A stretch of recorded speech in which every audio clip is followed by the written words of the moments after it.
بالله السميع العليم من الشيطان اللعين الرجيم بسم الله الرحمن الرحيم الحمد لله صلى على رسوله الكريم وآله الطيبين الطاهرين المعصومين المظلومين ولعنة الله على أعدائه المقاتلين وقاسد القوم أجمعين من الآن إلى قيام يوم الدين بسم الله الرحمن الرحيم مجھے چند منٹ میں جو آپ کے سامنے گزارشات پیش کرنا ہے اس میں سب سے پہلے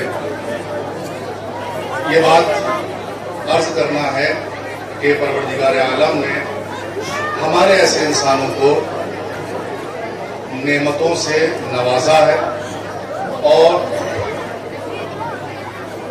ان نعمتوں کو ہم اسی وقت نعمت سمجھتے ہیں کہ جب وہ ہم سے چھین جاتی ہیں یا وہ کام کرنا بند کر دیتی ہیں۔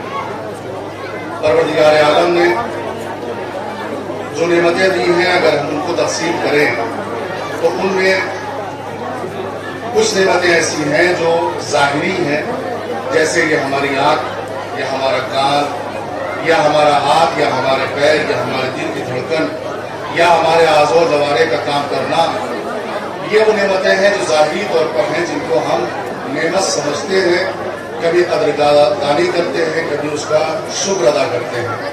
لیکن کچھ نعمتیں ایسی ہیں کہ جو نعمتیں باطنی طور پر ہیں، جو اندر اللہ نے ہمارے پنہا کی ہیں، وہ سیدھا کی ہیں، کبھی ہم ان تک پہنچتے ہیں، کبھی ان تک ہم نہیں پہنچتے۔ ان باطنی نعمتوں میں ایک نعمت ہے نعمت غور و فکر، تفہیم، تفاہم، انسان کی سوچ اور اس کا علم اور اس کی تعلیم۔ انسان کا دانشمند ہونا، انسان کا قابل فہم ہونا، یہ وہ نعمت ہے جو اللہ نے انسان کے اندر بدیت کی ہے، پیدا کی ہے۔ اور حیوان کو اس نعمت سے محروم رکھا ہے، اس کے پاس یہ نعمت نہیں ہے، نہ وہ غور و فکر کرتا ہے، نہ وہ تدبر کرتا ہے، نہ وہ تعبیر کرتا ہے، نہ وہ سوچ وچار کرتا ہے۔ حیوان کے پاس یہ نعمتیں نہیں ہیں، لیکن انسان کے پاس جو نعمت ہے وہ نعمت ایسی ہے جو علم کی صورت میں اللہ نے دی ہے۔ اور یہ نعمت علم ایک جگہ پر رکتی نہیں ہے، انسان کے ساتھ ساتھ اس کی عمر کے ساتھ ساتھ جو ہے وہ بڑھا کرتی ہے۔ اور انہی باطنی نعمتوں میں ایک نعمت ہے، وہ یہ ہے کہ جب کوئی قوم یا ملت یا کوئی گروہ یا کوئی سرزمین والے علماء کی قدردانی کرتے ہیں، دانشوروں کی قدردانی کرتے ہیں، ان کو پہچانتے ہیں، تو پروردگار ایک عالم کے اٹھ جانے کے بعد یا ایک مجاہد کے اٹھ جانے کے بعد دوسرے مجاہد کو اس جگہ پر بھیج دیتا ہے۔ ایک عالم کو اگر اٹھا لیتا ہے تو اس کی جگہ پر دوسرے عالم کو بھیج دیا کرتا ہے۔ پروردگار عالم کے خزانے میں کوئی کمی نہیں پائی جاتی۔ اس نے اگر جو ہم کو باطنی نعمتیں دی ہیں ان میں ایک نعمت یہ ہے کہ ہمارے درمیان ایک صلوات کی محمد والے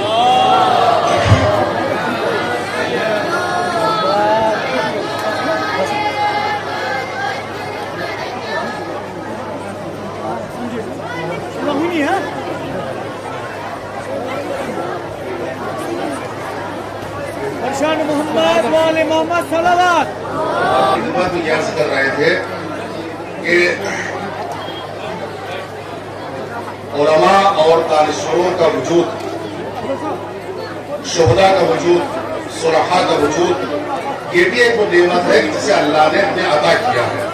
اور اس میں سے اگر کوئی بھی نعمت اپنے وقت پر ہم سے لے لی جاتی ہے یا ہمارے درمیان سے اٹھا لی جاتی ہے تو پروردگار کے خزانے میں کوئی کمی موجود نہیں ہے۔ اگر وہ کسی ایک کو اپنے پاس بلاتا ہے تو اس کی جگہ پر دوسرے کو بھیج دیا کرتا ہے۔ بے قدر معلوم بھی اس کے پاس ہے، وَلِلَّهِ خَزَائِنُ السَّمَاوَاتِ وَالْأَرْضِ بھی اس کے پاس ہے، اس کے پاس کوئی خزانہ ہے۔ اور اگر ہم علماء کی، دانشوروں کی، مجاہدوں کی، سیاسی اور سماجی طور سے کام کرنے والے اور خدمات انجام دینے والوں کی ناقدری کریں گے تو پروردگار عالم ان نعمتوں سے ہمیں محروم کر دے گا۔ اس کے یہاں ایک سلسلہ ہے علماء کا تو اس نے چلایا، اور اس کے بعد دیگرے علماء کو بنعمت نعمت ہمیں عطا کرتا رہا، اور جس کا سلسلہ آج بھی قائم اور دائم ہے۔ اس نے اگر سلسلے کو شروع کیا زمانے قیمت कोबरा में अगर इब्न कोलवे से शुरू किया तो सैयद मुर्तजा, सैयद रजीज, शेख मुफीद, शेख तुसी, मुहक्किक तुसी और यहाँ तक कि हमारे ज़माने में अल्लामा सैयद गुलाम अस्करी आलल्लाह मुकामा। परवरदिगार आलम ने ये नेमतें हमें दी थी, अगर हम इनकी कदरदानी करेंगे तो परवरदिगार आलम इज़्तियाद नेमतों में इजाफा करेगा और उसके खजाने में कोई कमी नहीं है। अगर कोई नेमत चली जाएगी तो उसकी जगह पर दूसरी नेमत जाए गुसील हो जाएगी। ये इल्म की जो नेमत परवरदिगार ने हमें दी है, इसकी हमें कदर करना चाहिए। ये छोटे छोटे बच्चे जिन्हें आप सुबह से देख रहे हैं कि जो मुजाहिरा कर रहे हैं, अमली शक्ल में कर रहे हैं, प्रैक्टिकल की शक्ल में कर रहे हैं, हमारे अंदर जो बात पैदा हुई वो ये पैदा हुई कि इल्म तालीम जरूरी चीज है, लेकिन तालीम जो है वो हमारी मंजिल नहीं होती है। असल जो हमारी मंजिल है वो इल्म है। इल्म तक जिस दिन इंसान पहुंच जाता है तो उस दिन इंसान के अंदर वो खूबियां, वो कमालात, वो हसनात पैदा हो जाते हैं कि उस इंसान को इंसान कामिल कहा जाता है। वरना तालीम जो है वो रास्ता है, वो एक जिससे हमें गुजरना है, लेकिन मंजिल जो हमारी है वो इल्म तक। खुद रब ज़िदनी इल्मा, ये कहा गया कि इजाफा फरमा। वरना आप ये देखें कि दुनिया में हमारी तरह कितने करोड़ों मुसलमान हैं जो नमाजें पढ़ रहे हैं, क्या नमाजें नहीं हो रही हैं? क्या आज हम खुद उसके लिए आवाज बुलंद नहीं कर रहे हैं? लेकिन मुसलमानों में वो बात क्यों नहीं दिखाई दे रही है? कहां पर क्या कमी है कि जिसकी वजह से इतनी शहादतों के बाद वो कामयाबी और कामयाबी या नुसरत वो फतह दिखाई नहीं दे रही है? वजह उसकी साफ सुथरी नजर आती है कि मुसलमानों ने उस रास्ते को छोड़ दिया जो रास्ता पैगंबर ने दिखाया था। वो रास्ता था इमामत और विलायत का। आज करोड़ों लोग नमाज पढ़े, लेकिन उस नमाज का कोई असर न दिखाई दे, जबकि कुरान मजीद साफ साफ ये कहता है कि ये नमाज फहश से और मुनकर से जो है वो रोकती है। लेकिन उसके बावजूद हम नहीं देखते कि कोई खराबियां जो है वो हमारे अंदर से जो है वो कम हो रही हो, मुसलमानों के दरमियान से जो है वो गरासतें कम हो रही हो, फितना फसाद कम हो रहा हो। आखिर मुसलमानों का एक इकट्ठा हो जाना, लेकिन नमाज भी पढ़ना, लेकिन वो कोई असर क्यों नहीं डाल रहा है? अगर आज के हालात को आप देखें, उन हालात में आप देखेंगे कि मुसलमान यकीनन जमा होते हैं, खाने काबा में इकट्ठा होते हैं, नमाज भी होती है और नमाज जमात से होती है। साल गुज़िश्ता तकरीबन 18 लाख हाजी मौजूद थे। अभी गुज़िश्ता महीने हम खुद मक्के में थे, मुसलमान मौजूद, और वो मुसलमान जो अल्लाह का मेहमान बनकर जो है वो खाने काबा में गया हुआ है।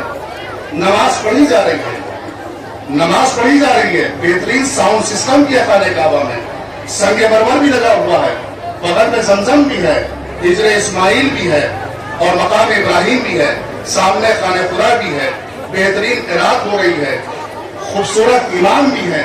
लेकिन आखिर ये नमाज असर क्यों नहीं डाल रही है?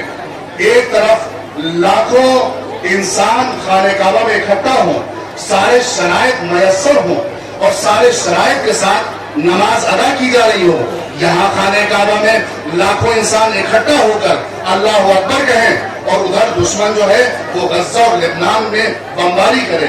आखिर वजह क्या है? इसमें तज़ामुन क्या है? इसमें ऐसा क्यों हो रहा है कि मुसलमान एक तरफ तो अल्लाह अकबर कह रहा है, दूसरे तरफ दुश्मनों में ये जुर्रत नजर आ रही है कि वो बमबारी कर रहे हैं और यही मुसलमान खामोश। जो अल्लाह अकबर कह रहा है उसमें उतनी जुर्रत नहीं है कि वो जबान से कुछ कह सके, क्यों खामोश बैठे हुए हैं? सब कुछ तो मौजूद है, खाने काबा को असर डालना चाहिए, इस इमामत का कोई ना कोई असर दिखाई देना चाहिए, बेहतरीन खैरत है, कुछ तो सामने आना चाहिए। लेकिन अजीजों, सब कुछ आज मौजूद है, खाने काबा में लाखों इंसान इकट्ठा हो जाए, सारे नमाजी इकट्ठा हो जाए, बेहतरीन खैरात का मुजाहरा हो, जमजम मौजूद हो, फर्श लगे हुए हों, लेकिन सब कुछ है, इमाम आदिल नहीं। इसीलिए ये नमाजें असर नहीं डाल रही है। जिस दिन खाने काबा में वो आ गए जिसे हक का हम इंतजार कर रहे हैं, तो वो नमाज होगी जो नमाज अदालत के साथ अदा की जाएगी। वो वहां का इमाम जो होगा वो इमाम इमाम आदिल होगा। ये लाखों वाली नमाज जो है असर नहीं डाल रही है, लेकिन अगर तेहरान में थोड़े से मजमे के साथ, एक मुल्क के मजमे के साथ कोई नमाज बर्पा हो जाए तो चाहे वो खाने काबा वाले शराइत ना पाए जाते हो, लेकिन यहाँ इमामत जो है अदालत के साथ हो रही है। क्यों दुश्मन डर रहा है? क्यों दुश्मन खौफजदा है? क्यों? इसलिए कि अली वाले हैं, इनमें सलाहियत है। और अगर हम ये सोचते हैं कि हमारे ये बुजुर्गान जो बाक़ियातुस सालिहात में हैं, एक के बाद शहीद हो रहे हैं, तो क्या होगा, कैसे काम बनेगा? लेकिन नहीं, हमें कुछ बातों पर भरोसा रखना चाहिए। अगर शहीद हसन नसरुल्लाह 63 साल की उम्र में इस दुनिया से चले गए और हमारा ऐसा नाकिस और नाफहम इंसान ये सोचता है कि उनकी सिक्योरिटी नहीं हो सकी, वो जल्दी चले गए, उन्हें भी नहीं जाना चाहिए था, काम का वक्त था, लेकिन हमें नहीं मालूम कि वो अपनी नमाजों में और तहज्जुद में इस शहादत के लिए कितने बरस से दुआ कर रहे थे। अरे वो अपनी आरज़ू पर पहुंच गए, जो उनका मकसद हयात था उस तक पहुंच गए। अगर वो जिंदा रहते 70 साल 80 साल और एक तबीब मौत दुनिया से चले आते तो वो असर ना होता जो इस शहादत में असर डाला है। तो हमें समझना चाहिए। और अजीजों, ये जज्बा जो पैदा होता है वो तालीम से, ताल्लुम से, सीखने से, तरबियत से, तज़किये से, नफ्स की पाकीज़गी से पैदा होता है। इदारतुल मकातिब ने आज से 55-56 साल पहले जिस मिशन का आगाज किया था, अल्हम्दुलिल्लाह पूरी कामयाबी के साथ चल रहा है और तरक्की की बुलंद मंजिलों तक ये इदारा पहुंच चुका है। हवाएं बहुत चली, तूफान बहुत चले, ज़ीरास कॉपियां बहुत बनी, फोटो स्टेट बहुत बनाए गए कि यही नहीं खिदमत को हम भी अंजाम दें। कुछ लोग चले लड़खड़ा के रास्ते में गिर गए, कुछ को जो होता है कि वो रास्ते से वापस आ गए, लेकिन रज़ा मुकातिब अपनी सरबुलंदी को तय कर रहा है, मेराज पर जा रहा है। और बस इतनी बात ये कहते कि ये इदारा बहुत कदीम है, इसके खिदमात आपके सामने नुमायां है, अजहर मिन अश-शम्स है। एक बात कह के और अपनी बात को तमाम करते हैं कि अगर आपने मौलाना जलालुद्दीन रूमी का नाम सुना होगा तो उनकी एक मसनवी है और उस मसनवी में उन्होंने दास्तान वाक़यात को नक़ल किया है। तो उसमें उन्होंने एक मिसाल पेश की और वो मिसाल ये थी कि आपके यहाँ जो एक पेड़ है जिसे चनार कहा जाता है, चनार या चनार जो भी लफ्ज़, जो काफी दिनों में बुलंद होता है, बड़ा होता है। वो एक दरख्त जो है वो निकला और वो काफी जब 10, 20, 25 मीटर का हो गया तो इत्तेफाक से चंद सालों के बाद उसके बगल में एक कद्दू की बेल भी निकलना शुरू हुई और इस कद्दू की बेल ने भी रास्ते को तय करना शुरू किया और साल भर के अंदर उस चनार के जो पेड़ था उसके आखिरी हिस्से पर ऊपर पहुंच गई।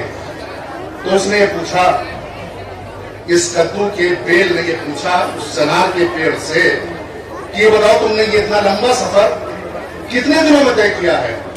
तो उसने कहा मुझे तो ये सफर तय करने में 20 साल 25 साल लगे हैं। तो उसने मुस्कुरा के कहा तुम्हें 20-25 साल लग गए इस सफर को तय करने में? हमने तो 6 महीने में जो है सफर को तय कर लिया और तुम्हारी बराबरी और तुम्हारा मुकाबला कर लिया। तो ये चनार का दरख्त मुस्कुराया और मुस्कुरा के कहा आने दो जाला 20 दिसंबर, आने दो बर्फ या खाने दो, फिर देखेंगे कि किसकी बुलंदी बाकी रहती है और कौन जो है वो सरनगू हो जाता है। इदारतुल मकातिब भी बिल्कुल चनार की दरख्त तरह मजबूत खड़ा हुआ है और उसका जो है मकसद और उसका मकसूद इंशाअल्लाह चलता रहेगा।